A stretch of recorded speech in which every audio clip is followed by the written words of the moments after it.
Now let's talk about making drawings of cabinets, the interior finish work.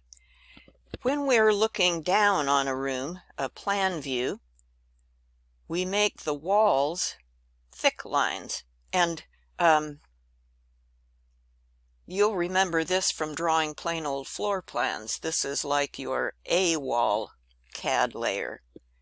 The cabinets and other stuff like fixtures, like sinks, are with thin lines. And then upper cabinets, you show the cabinets that are sitting above, mounted to the wall, and you show those with hidden lines. So here's a plan view of a kitchen. Those hidden lines represent upper cabinets. You can also use hidden lines for stuff that you can't see, like a dishwasher under a counter, but primarily those hidden lines represent upper cabinets, and we have a question in our worksheet about that. You can also use hidden lines in elevation views, those interior elevations we looked at, to show things that are hidden, like shelves. So there's a shelf behind the cabinet doors. In cabinets, we also use hidden lines to represent where the hinges are, just like we did in exterior elevations. Remember when we were showing door hinges with this hidden line thing? We do the exact same thing with cabinets.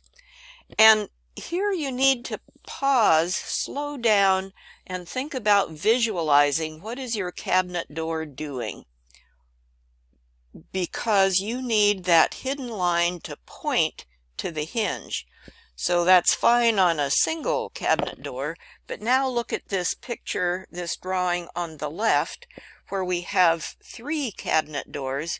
We want to make sure those hidden lines are pointed towards the hinge. If you get them backwards, you have a funny X-looking shape. So here is a V-shaped thing. The door hinges on the side. Here is another V-shaped thing. The door hinges on this side. And then here's the third single door, V-shaped thing. The door hinges over on this side. Then we make a thick line showing the contour of the cabinets when we're looking in an elevation view. And this is similar to the ground line. Remember when we did elevations of houses? We drew an elevation of a house, and we used a thick line to show the profile of the ground. It's similar here in an interior elevation when we're showing the shape that the cabinets make. Here's another example. We can get cabinets prefabricated, and this is very common, of course, and they come in modular sizes, so it's easy for you to plan how these cabinets will fit into your room. And that's, of course, more economical than custom-made, although custom-made cabinets are certainly common also. There are standard sizes that cabinets follow, and here they are. And this drawing goes with the first problem in our worksheet for today. So this shows us the standard sizes of the base cabinet, the one that sits on the floor, and the standard sizes of the upper cabinet, the one that's hung on the wall, both width and height. And then there are standards for the countertop and how far it sticks out, and this toe space under the cabinet. You know, when you're standing at a counter, you want a little room for the end of your shoe or the end of your foot to stick under there and not bump up against something. Here's a picture out of our book illustrating standard sizes. Then bathroom cabinets have standard cabinet sizes also, and here they are. Again, 32 inches high for the bathroom cabinet, and 24 inches deep, maybe 22 inches deep from front to wall.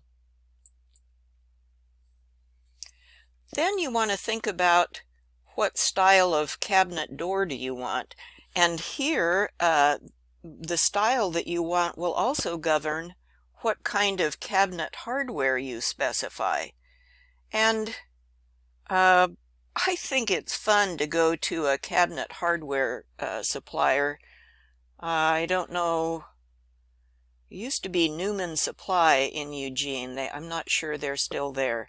But they have cabinet hardware suppliers have just a vast array of types of hardware that is really ingeniously designed. Millwork is the name for this wood trim that goes on around things. So this is the finish work. There's a baseboard along where the floor intersects the wall. There's a cornice up at the top and other stuff. And this millwork, when you buy it, you get a long piece that has squiggly curved shapes in it, and you think, wow, that's weird looking. But when you put it up in a corner, usually at a 45-degree angle like we see depicted here, you get these fancy decorative shapes, and you can combine several pieces of millwork together to get a complex shape. And so that's how we get things like this picture we see down here on a mantle, or the top over a door. Those are all examples of millwork.